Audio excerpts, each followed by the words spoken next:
recevez nos salutations. Les terreaux à la solde de la coalition otano-algérienne, c'est-à-dire Emmanuel Macron et puis Tebboune. Ces terreaux qui à leur tête, nous avons Youssef Obeida, un Algérien, qui est à la tête d'Al-Qaïda, qui fait partie du Jenim, qui est sans doute l'homme le plus influent du Jenim, qui attaque les camions citernes du Mali, qui selon lui, il est question de faire son djihad. J'ai dit ton djihad là, tu ne fais pas ça en Algérie, où les islamistes ont été privés de diriger les pays. Vous avez été créé à partir du parti politique qu'on appelait les Fils. On vous a empêché de diriger l'Algérie. Vous avez adhéré au GIA, ces groupes armés. Ensuite, vous êtes devenu GSPC. Vous aviez dit que vous allez combattre d'autres puissances étrangères. Et enfin, vous êtes devenu Al-Qaïda au Maghreb islamique. Tout ça, c'était pour attaquer des camions citernes au Mali. Vous êtes juste des mercenaires. Vous avez changé les noms d'organisations suivant vos intérêts. Le peuple d'Afrique, ils ont lu l'air. Ça a chauffé, c'était chaud derrière les terreaux. Et je vous assure, les terreaux ont eu chaud. Vous savez où est-ce que le combat est lié? Non loin de Kolondieba. Ils ont été pulvérisés. Parce que dès qu'ils ont appris que l'escorte du Mali, le convoi de ravitaillement, convoi de carburant doit partir pour Bamako, ils se sont téléphonés, aller là-bas un peu partout, se planter aux abords de la route. En lieu et place, nos stratèges qui dirigent cette opération ont dépêché les braves soldats maliens qui ont été les trouver sur place. C'est devenu sauve qui paie. Mais je ne pense pas qu'il y ait quelqu'un qui est parti, qui s'est sauvé. Ils ont été tous neutralisés.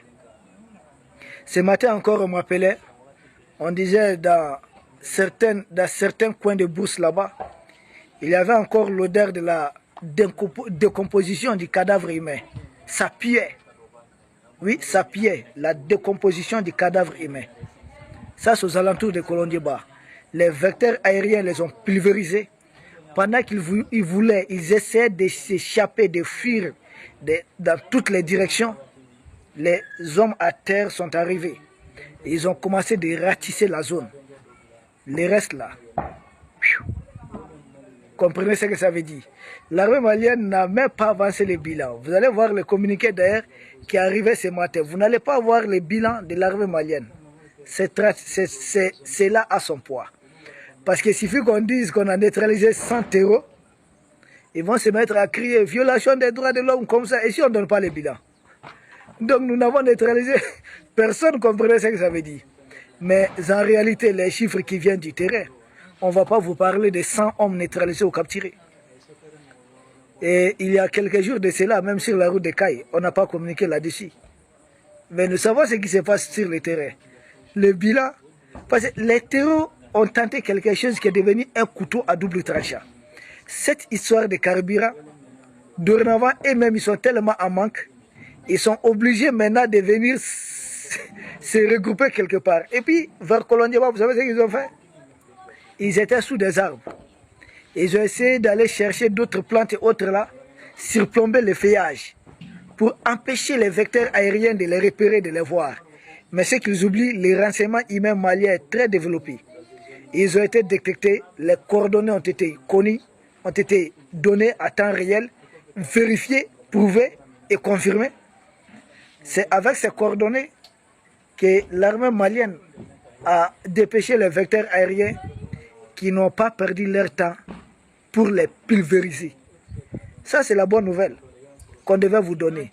Et nous sentons qu'il y a du sang neuf au niveau de la chaîne de commandement. Nous saluons tous ceux qui sont dans la chaîne de commandement jusque-là, qui ont fait du bon boulot. Vous savez, comme un match de football, souvent les coachs changent de joueurs. Il a besoin d'injecter du sang neuf. Cela ne veut pas dire forcément qu'on avait à l'autre, non.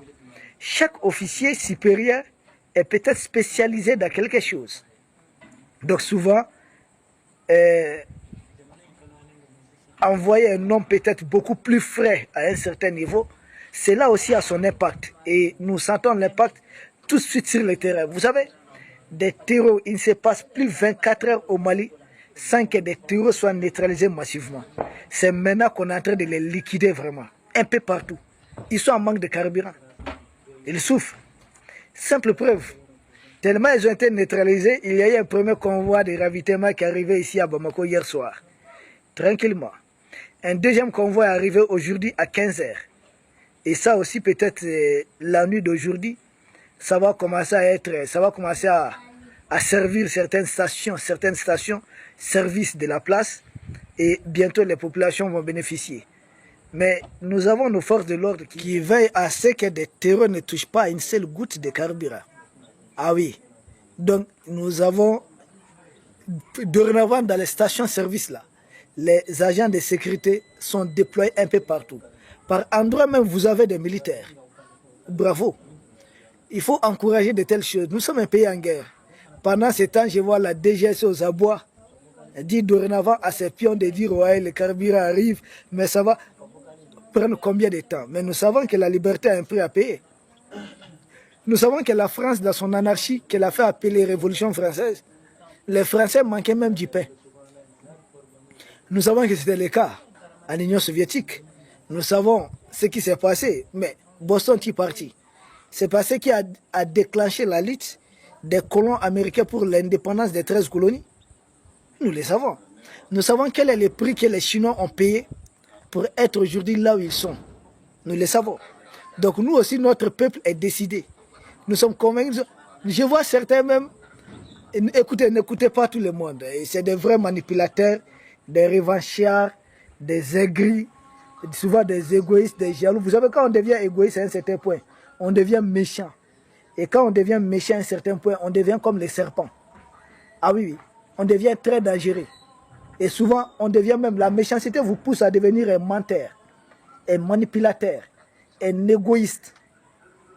Quelqu'un qui ne veut que le malheur, même un cynique des autres.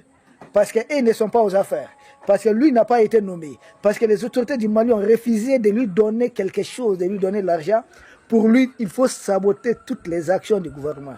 J'ai entendu même certains dire que des officiers supérieurs qui ne sont plus à leur place, qui ont été remplacés. Mais la France n'a pas changé son chef d'état-major. Est-ce que ça veut dire parce que Macron a fait ceci ou autre? Mais il y a quel pays qui ne change pas même le chef d'état-major ou bien son ministre de la Défense? Mais pourquoi chaque fois qu'il y a changement d'homme au Mali, on crie à une trahison, on crie à ça, on crie à ceci? Mais attendez, nous ne sommes pas dans un royaume en tant que tel. Des hommes sont nommés et des hommes sont remplacés. Ça c'est, je ne sais pas, c'est de la routine ça, je ne vois rien de tel. Le président Assimi, c'est ce qu'il fait. Il a des conseils autour de lui. Et d'ailleurs, même ceux qui, vous voyez certains souvent, ils ne sont plus ministres, mais ils sont nommés ambassadeurs du Mali quelque part. Moi, d'après mes informations, on dit qu'il y a des officiers qui ont été relevés, ils sont comme ça, résidents surveillés, autres. Mais qui vous a dit ça? Quelle est la source officielle? C'est quoi la preuve? Rien. Peuple d'Afrique, tout ça c'est de la manipulation. Les militaires maliens travaillent main dans la main ensemble. Si vous voyez, quand on dit l'armée malienne, c'est des bérets verts qui sont déployés sur le terrain. C'est des bérets rouges qui sont déployés sur le terrain. C'est des forces spéciales. On a tellement de forces spéciales. On a les forçats qui sont sur le terrain. On a FIRA qui est sur le terrain. Nous avons les BAFS qui sont sur le terrain. On a tellement de forces spéciales. GIGN, beaucoup de forces spéciales. Nos militaires travaillent, l'armée de l'air, toutes les unités de l'armée malienne travaillent à neutraliser les terreaux. Il n'y a pas de problème ici. Il y a certains qui prennent leurs rêves pour réalité. C'est-à-dire quoi? Ils sont convaincus que parce qu'ils en veulent Assimi Goïta, qu'il doit forcément se passer quelque chose contre Assimi Goïta. Non. Craignez pour la vie de votre dromadaire, les chameaux. Oui. C'est là-bas que, même aujourd'hui, un de ces hélicos, on dit crash. On ne sait pas ce qui se passe réellement. Craignez pour vos boss, votre Emmanuel Macron. Craignez pour lui. Mais n'ayez pas peur pour les autorités de l'AS. Les autorités de l'AS travaillent main dans la main. D'ailleurs, nos partenaires russes n'ont pas attendu qu'on aille vers eux. Ils sont directement venus vers nous. Et ils ont fait des propositions. Ils vont ravitailler le Mali en carburant. En carburant. Et d'après ce que nous savions, depuis hier, ils sont déjà entrés en action. On ne va pas entrer dans les détails de certaines choses. Mais le carburant arrive déjà au Mali. Ils avaient voulu ça. Envoyer des terroristes mercenaires de l'Algérie, de la Mauritanie et certains locaux du Mali. S'attaquer à nos camions citernes pour eux. Parce que c'est quoi? Ils se sont attaqués en fait à au soutien du peuple malien aux actions des autorités. Ils ont dit, mais si vous voyez qu'à présent, vous ne voulez pas abandonner Assimi, allez pour la France, donc ils vont attaquer les camions citernes. Quand on va manquer du carburant, nous allons nous soulever contre Assimi. Non, mais nous sommes prêts à monter sur les vélos s'il le faut. Alors nous sommes un grand peuple, hein. Ce n'est pas comme ça qu'on nous manipule. Quoi que vous fassiez, ça va renforcer notre soutien à l'endroit des autorités du Mali. Ça va cimenter notre solidarité davantage. Nous allons montrer que nous sommes un bloc solide. Nous savons que ce n'est pas Assimi que vous voulez, mais c'est le Mali que vous voulez. Prendre le contrôle de l'or du Mali, du pétrole du Mali. Nous savons que ce n'est pas avec Assimi que vous avez commencé à combattre le Mali. Quand vous avez fait le massacre d'Aguelog en 2012, 25 janvier 2012, si j'ai bonne mémoire. Mais le président Assimi n'était pas aux affaires. C'était le président Amadou Toumani Touré. Qu'est-ce que vous voulez? Le pétrole du Mali. Et pour ça, vous êtes prêts à massacrer des Maliens. Et les Maliens disent, cette fois-ci, nous allons faire bloc, personne ne va nous manipuler. Et nos militaires ont compris, quelles qu'en soient les difficultés, nous, peuple du Mali, nous, civils du Mali, militaires maliens, ensemble, nous formons ce peuple.